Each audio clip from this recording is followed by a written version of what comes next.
7:32 de la mañana. Yo no sé cómo vamos a salir de esto, pero Sí. saludo a la ministra de Trabajo, Raquel Kelly Olmos. ¿Cómo le va, ministra? Buen día. ¿Qué tal? ¿Cómo estás? Bien, ¿y usted? Bien. Bien. Bueno, a ver, por un lado, ayer aprobaron un aumento del salario mínimo vital y móvil, que es una referencia importante, sobre todo porque mueve las prestaciones sociales también, ¿no? Efectivamente, sí. Ayer el Consejo del Salario tomó dos decisiones muy importantes.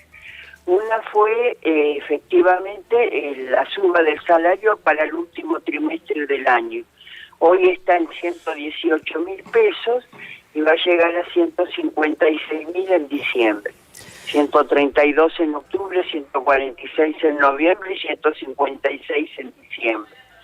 Y la otra medida importante fue modificar los parámetros del seguro de desempleo, que era algo que estaba muy postergado y la verdad que impacta sobre la formalización de los trabajos. Viste, la gente a veces se resiste a dejar la ayuda dineraria que recibe, por ejemplo, por el potenciar trabajo, porque si ingresa a un trabajo formal y después lo pierde, siempre digamos que queda muy desprotegida, ¿no? Y es porque una de las razones, yo entiendo, era porque el seguro de desempleo estaba muy retrasado.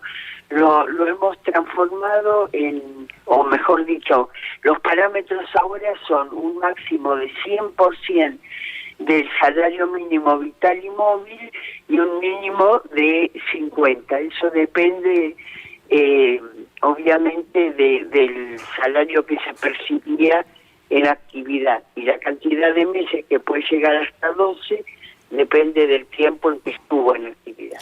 Porque una vez que alguien sale del potenciar trabajo, y esto fue uno de los temas de debate de los candidatos a vicepresidente, lo sacó Florencio Randazzo, el candidato a vice de Schiaretti, planteando que teniendo un potenciar trabajo que es la mitad de un salario mínimo vital y móvil, pongamos hoy 60.000 pesos, y por ejemplo si eso se suma la tarjeta alimentar, y si es una familia con asignación universal por hijo, si tuviera 2 hijos, aunque la asignación también se suma aún estando empleado, pero no importa, digamos, pero si uno sumara esa situación, sería alguien que puede percibir sin trabajar 100.000 pesos, y si trabaja el salario mínimo está en 110.000 pesos, con lo cual, ¿cuál sería el incentivo para alguien que sin salir a trabajar puede tener 100.000 pesos y trabajar por 110.000?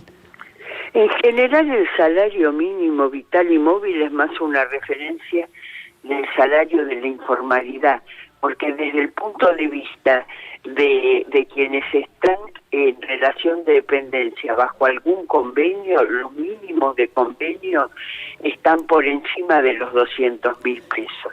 No hay mínimos de convenio. Bueno, pues usted sabe que hay 1 millón de mujeres que trabajan, por ejemplo, en casas particulares, que están en la informalidad y que son salarios medio de ese valor. Entonces, sí, eso es una picardía, porque las mujeres que están trabajando en casas particulares también reciben tarjeta alimentar y asignación por hijo estando formalizadas. No es la razón de informalidad, porque esos beneficios los recibe igual. No, yo estoy de acuerdo con que muchas veces es algo lamentablemente muy arraigado culturalmente en nuestra sociedad y aceptado tener empleadas en casas particulares de manera en la informalidad, y se suele usar como excusa que ellas mismas no quieren la formalidad porque pierden planes, cuando eso no es cierto. Cuando no es cierto, efectivamente. Encima, si se blanquean a través del programa registradas, por 6 meses la empleadora o empleador recibe el 50% de devolución de lo que le esté pagando. Ahora, y sin embargo el plan no funciona. Muy poco. Después de la pandemia, donde se perdió mucha formalidad en ese sector, hemos hecho 2 cosas que es destinadas a estimular la registración. Una, la prórroga del registradas que recién comentamos, que es devolución del 50%. Al empleador o la empleadora.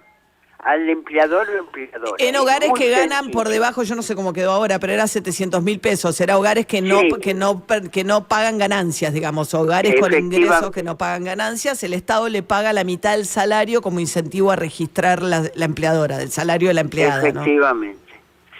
Y además la otra medida que tomamos fue haber podido reglamentar el 179 de la Ley de Contrato de Trabajo, que establece que para grandes establecimientos es necesario tener lugares de cuidado de la primera infancia. Y si no los tienen y no pueden contratar algo en la cercanía, están autorizados a hacer una devolución de mínimo 40% de lo que paguen de acuerdo a la escala de casas particulares. Con Claro, lo le cual, tienen que pagar a la niñera, a la empresa, si no tiene una guardería. A mí, el convenio de periodistas lo tiene. De hecho, yo trabajaba en La Nación cuando mis hijas nacieron y pagaban un porcentaje del jardín de infancia, de la guardería o la persona que estuviese, que cuidara a los bebés, digamos.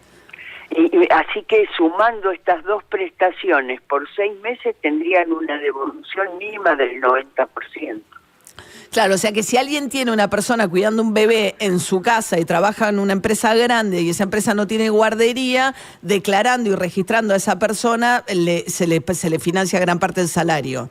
Efectivamente, Bien. y además Ahora, como lo hemos incluido en gran parte de los convenios colectivos, en esas negociaciones se ha extendido, ya no es solo en muchos casos, la verdad no te puedo dar el detalle porque varía de convenio en convenio, pero se ha extendido no solo a grandes establecimientos. bien, Y ahora a veces sí, se ha vamos a- modificado incluso el porcentaje.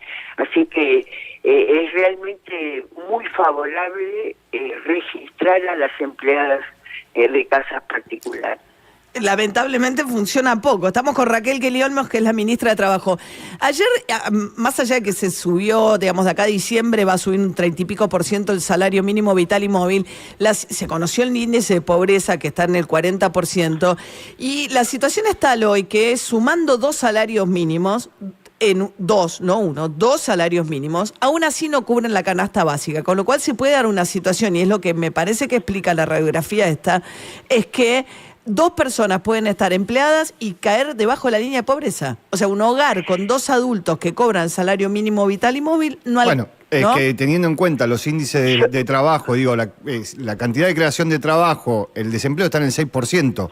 Claramente tenés trabajadores pobres. Sí, efectivamente, pero vuelvo a insistir, los mínimos de convenio están muy por encima, ninguno. Está bien, pero hay un está 40% debajo. en la informalidad, Kelly. Entonces, si tenemos un Bueno, 40% si de hablamos de pobres, informalidad, 6% de pobreza, es que hay trabajadores pobres. Si yo sumo 2 salarios Efectivamente. mínimo vital y móvil y no me alcanza a cubrir la canasta básica, quiere decir que los salarios están por el piso. Por eso ayer, esto está refiriéndose al mínimo vital y móvil. Sí. Con esto quiero aclarar para terminar esta idea, que ayer también prorrogamos por 2 meses más, es decir, octubre y noviembre, lo cual se cobra también hasta diciembre, el bono adicional de 10.000 pesos. De manera que en octubre el mínimo vital y móvil es 132 más el bono de 10.000, 142. De manera que 2 mínimos vitales y móviles cubre lo que es hasta hoy la canasta de pobreza de una familia de 4 miembros. Bien. Y vuelvo a insistirte, para los trabajos formales, los mínimos de convenio están muy por arriba de esta situación. En los que corresponden Sí, pero el de comercio al no mes te cubre un salario mínimo, no te cubre una canasta de pobreza. Uno solo en comercio tiene un mínimo garantizado de 2.50, efectivamente. Por eso no te lo cubre. Sí, pero recién decíamos, si trabajan los dos... No, está bien, bueno. Y es formal, si trabajan los dos y es formal, seguramente entre los dos promedian no menos de 400.000 pesos. Kelly, ¿cómo le va? Soy David Cayón. Respecto de lo del salario mínimo, el salario mínimo es la medida que se toma también para la devolución del IVA. En octubre, que sube el salario mínimo, dicen, bueno, hasta alguien que cobra hasta 6 salarios mínimos puede acceder a la devolución del IVA. Eso dice el proyecto de ley, pero no el decreto. ¿Se va a aplicar de la misma manera aunque no salga el proyecto de ley? Efectivamente, digamos, discúlpame, me desorientaste con que el decreto no lo dice. El decreto dice, porque se publica en octubre, en septiembre dice hasta 6, sí. Pueden pedir la devolución del IVA quienes ganan hasta 6 salarios mínimo vital y móvil. El salario mínimo vital y móvil luego, a posteriori la publicación de ese decreto, se eleva. Entonces, ¿cuál es el parámetro que se toma para ver quién puede ajusta o no ajusta, si claro. ajusta o no ajusta?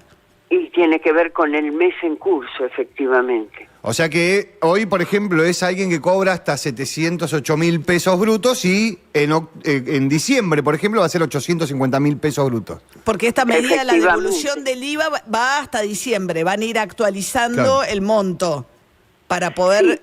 Sí. En realidad la medida, digamos, es hasta 18.800 pesos. Sí. De manera que yo creo que efectivamente, y ya que está lo voy a averiguar, porque esto es una decisión reglamentada por la FIP, no por nosotros. Sí. Yo supongo que no, que los parámetros no varían, se establecieron en un punto y ese punto está previsto para los 3 meses con ese mismo valor. Bien, lo que estamos discutiendo es si se va a ir actualizando la base de datos de hasta quiénes pueden acceder al compre sin IVA según sus ingresos. Bien, Kelly Olmos, ministra de Trabajo de la Nación, gracias. No, a disposición. Gracias, hasta luego. 7:43 de la mañana, le dejamos una consulta pendiente. Claro. Muy bien, conoce la calidad, Guido, de un diso